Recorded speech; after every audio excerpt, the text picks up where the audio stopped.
This guy right here, the Hall of Famer Troy Aikman, will be there as part of Fox coverage for us on Sunday during the NFC Championship game. And Troy, the Seahawks D, dominant over the last 7 weeks. But if Aaron Rodgers and that Green Bay offense has anything in store for it, what can they do to expose any weakness that it might have?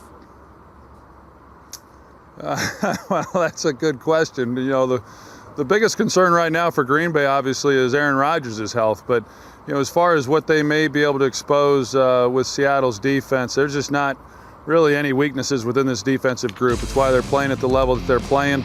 The Packers, as we know, they opened up against them in week 1. They had a tough time after having the entire offseason to get prepared, you know, for this opponent. So they've got their work cut out for them. I do think they'll approach it a little bit differently. I think the real key, you know, anytime you play against Seattle is you've got to be able to match their intensity, and you have to be as physical as they are for the full 60 minutes.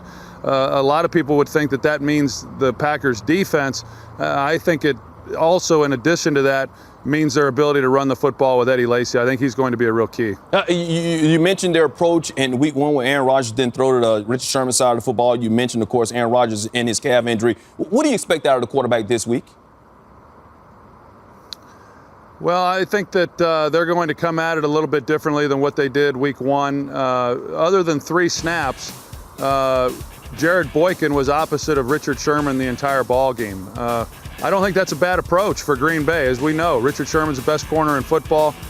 He's got great ball skills, and anytime you throw the ball in his direction, you've got to be pretty precise with where you're putting it. So I don't think that the approach in week 1 was necessarily a bad thing. They worked Jordy Nelson, Randall Cobb to the opposite side of the field. But I do think Richard Sherman will get some work this week. You just better be real careful when you start throwing the ball in his direction. Yeah, the Legion of Boom is there. Hey, you know, the Legion of Boom, of course, gets a lot of credit for Seattle's success.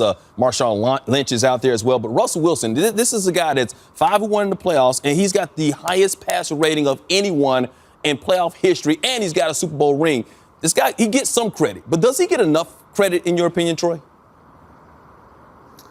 I don't think that he does, Mike, at all. You know, when people start talking about the top quarterbacks in the league, typically they don't mention Russell Wilson. They look at the passing statistics. This is a team that threw the ball less than any team in football. They rely heavily, as you said, on Marshawn Lynch. But Russell Wilson does a great job.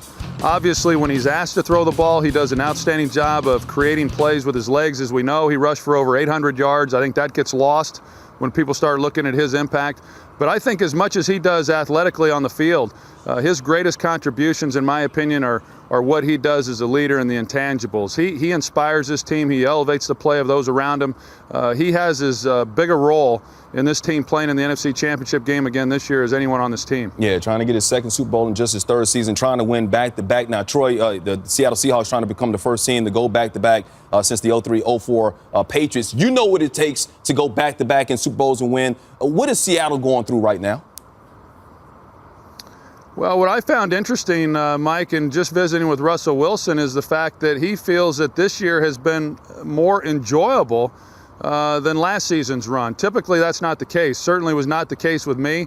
Usually when you win a Super Bowl and you have to come back the next year, you know, just winning games is not enough. But I think the reason that Russell Wilson says that is because of what this team has overcome. They did get off to a tough start. A lot of people questioning them. They were not in the driver's seat to win the division, let alone have home field advantage. But yet they hung in there. They persevered. They really showed the hallmark of a championship football team. And here they are in the NFC Championship game once again. As you pointed out, this just doesn't happen. You know, there was a time back when I played where there were a handful of teams that were capable of winning the Super Bowl. But what Seattle is doing right now in an era of free agency with so much movement from one year to the next is pretty special. And as I said a year ago, I don't see it ending anytime soon. And here we are 12 months later, and I still would say the same thing.